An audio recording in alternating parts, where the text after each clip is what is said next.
If you want to see change in your child's eating habits without pressure, constant mealtime battles, or the shame you grew up with, you're in the right place. Welcome to Family in Focus. I'm Dr. Wendy Schofer, the pediatrician helping parents lead meaningful change without harm. Here we focus on the connection and practical shifts that help families thrive at every size. Let's get started. So, you've already tried changing the food, the portions, the rules, the way you talk about weight and food and portions and rules, and nothing is sticking. And what you're not alone. Let's just start off at the very beginning here. You are not alone, that you've tried all these things and you're like, dude, this does not work for me. It does not work for my family. These plans do not work. We are failing the plans, all the different things that come up. Okay. Yes. And I heard that pattern over and over again from parents in the office. I was living it myself, okay? Having the exact same struggles at home. So today I'm walking you through exactly what it is that I use for myself, for my family, and for families within Family and Focus to really understand what's going on. So spoiler, okay? I've always said it's not about the food. It's not about the portions. It's not about the weight. It's about the patterns. And so let's talk about the whole process of identifying and shifting patterns. Okay. So this all started a couple of years ago, and my niece and nephew were visiting. So they live in Kansas and they came out to visit me in Virginia Beach. And we were out on the beach, and my niece made a comment about how fascinating it was to just watch the waves rolling in. And I started asking her about the patterns. And she was reflecting about, where the waves broke and what they look like. And then we started talking about the patterns of the way that people were dressed and the way that people were playing in different pockets and the patterns of the buildings that were along the boardwalk. And so we went to the sky and the patterns of the clouds and what she noticed. And I said, "That's what Aunt Wendy does all the time." And she looks at me and I was like, "Well, I'm talking about patterns." So in the office, in medicine, I'm looking for patterns. I'm looking to see what fits a pattern, AKA a diagnosis, what doesn't fit the pattern. Like it's all about pattern recognition. And I had this aha moment. I was like, oh my gosh, that's what it's all about. It's all about the patterns. As I'm talking about food and habits and portions and emotions, I'm like, it's all patterns. And so I asked her, I'm like, well, how do you notice what the patterns are? She's like, well, I had to take a moment. Like, I don't normally notice this because I'm just out there playing. I was like, that's it. And so as I started refining this, I was like, the first moment, the first way to address a pattern is you first have to disrupt it. You have to jump out of the pattern in the first place. And that's where it always starts. So if you come to meet with me in one of my Ask Dr. Wendy Q&A sessions, I'm always identifying that parents are already taking the first step just by being there with me. They are taking a moment out of their busy day to join me. You're disrupting your autopilot. And that's the thing, we are on autopilot all the time. We think that we're dealing with habits, but when we hear the word habit, I mean, it sounds kind of like locked in, kind of like permanent. And that feels heavy. It feels like really, it just kind of feels like this is something that you're destined to keep doing. And that's not true. A habit is just a pattern that has been practiced so very much that it becomes automatic. Autopilot sneaks in. We can talk about, how it gets into your subconscious, but most of us are living on autopilot right now. We just do things in the same, pace, in the same order all the time. And in order for us to be able to change that, we first have to disrupt the pattern. When I went back to the medical office after I was hanging out on the beach with my niece and nephew, I recognized that I'm disrupting patterns all the time. So I will walk in to a new appointment with humor. Nobody sees that coming. Especially when I'm working in pediatric urgent care, nobody's having their best day. And then the doctor walks in with humor. Boom. Right there is a pattern disruptor. I ask kids about their clothing, about their shoes, when they think I'm just going to be telling them what to do differently. Even before I get in the room, I pause and I take a breath. That breath is for me. It disrupts the pattern of what I was just doing. The patient that I'd just seen, I'm like, just let that go. Or perhaps how the nurses or my colleagues are, tapping me on the shoulder, asking me questions and just switching gears all the time. And so I just take a moment, a pause. Yeah, a breath. It shifts physiology. It disrupts patterns. This is, by the way, why the Family in Focus newsletter is called the Exhale, because we have to disrupt patterns before we can change them. And disruption may sound like something like you're coming in like a wrecking ball, but you're not. A breath is where it truly starts. To be able to just kind of like settle things down, and it helps us step out of the moment, step out of the autopilot of what has been going on, and that's where the magic happens. So, what you can do today, because I know you're like, okay, what does this look like in my real life? I'm going to invite you to just take a pause, take a breath. You get to choose where, but take a deliberate breath.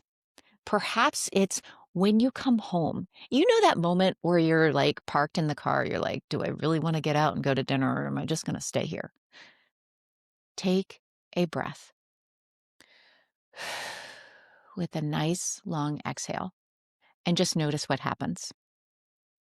All right. So there is a lot of practice that we can have with disrupting patterns and, with taking a breath, taking a pause. We can also explore so much more about how there can be other ways to disrupt patterns, like coming in with movement. Again, that humor.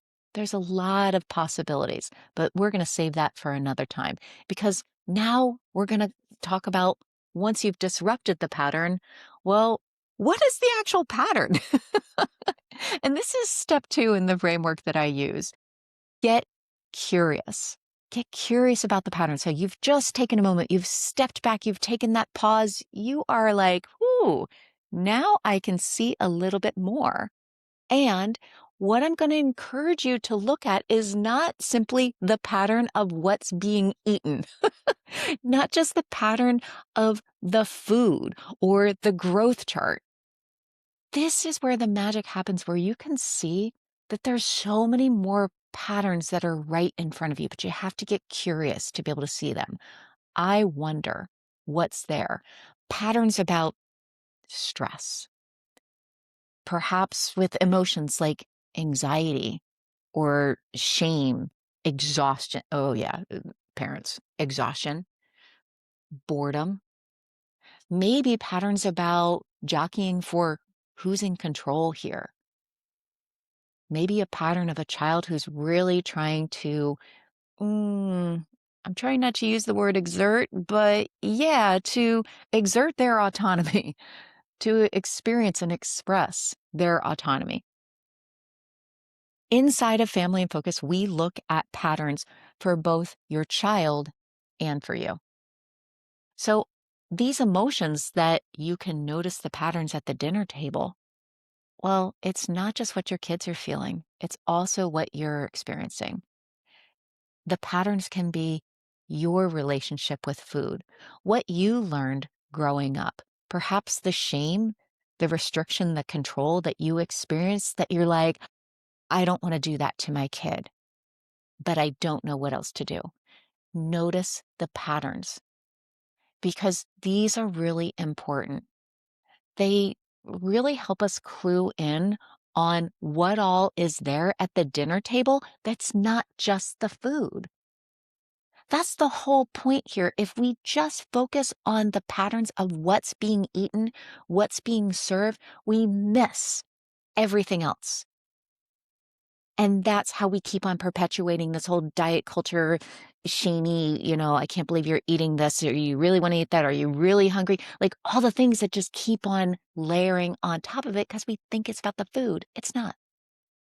And so we're looking at all the patterns. The patterns really are in the environment. They shape the environment. They give us an idea of what we're actually working with. These are the patterns that exist right now. We have to get curious about them before we can start changing them. I really learned about the power of patterns the hard way. And so I know that I've shared this story before, but you know what? It's a good one. We're going to use it right here. Where I found myself in the office when we were having concerns about how kids were growing and how they were eating.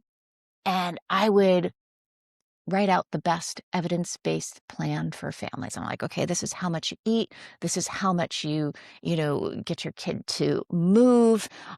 This many minutes of sweaty exercise. These are your different options, all that kind of stuff.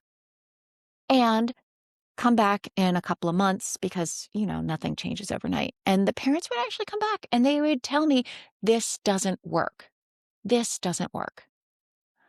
We're failing the plan. But here's the real part that I recognized. I was failing them because I was just coming in and trying to get them to change their patterns.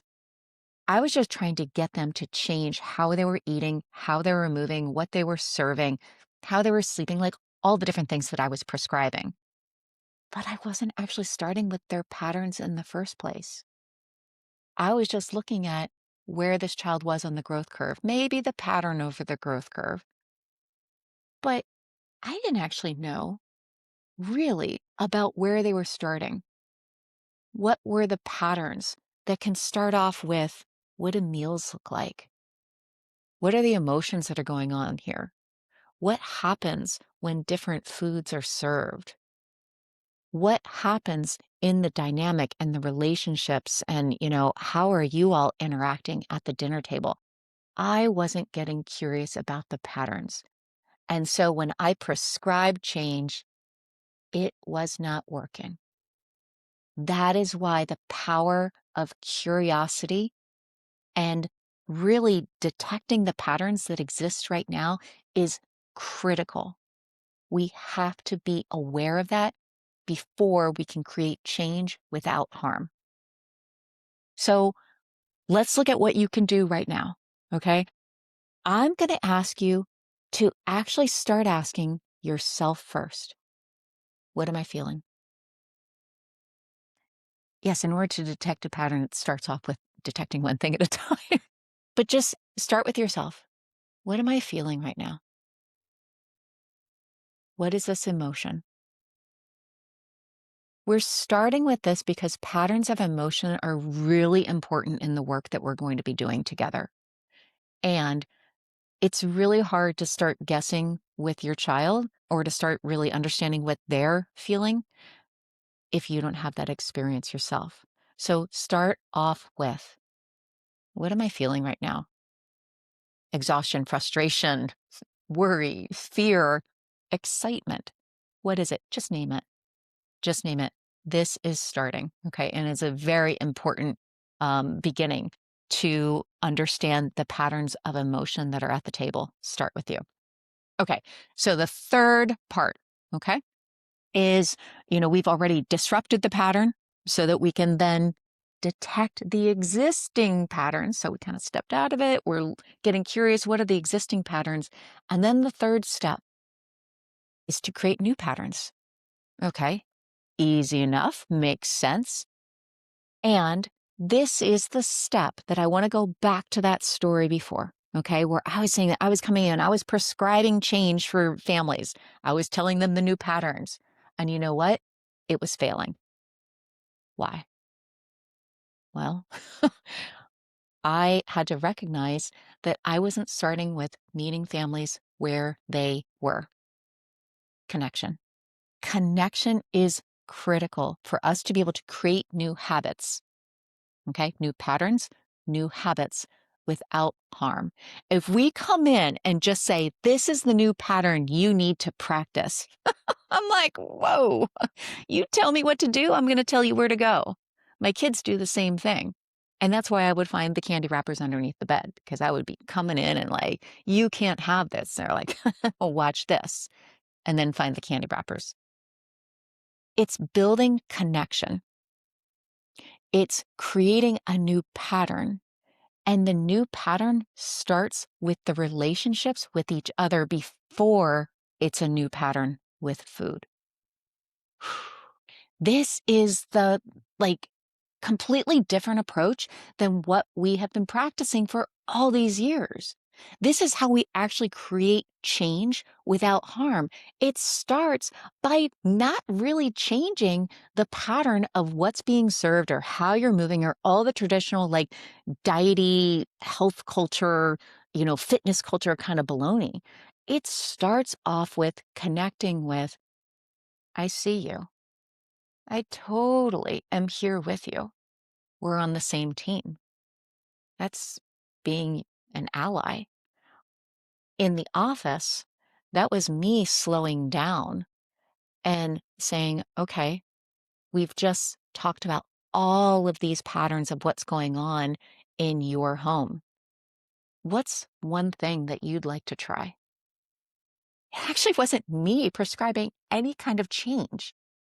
It was asking the family, both the parent and the child, to be able to say, okay, well, what's something you want to try here? Connecting with where they are right now and what they see as possibility.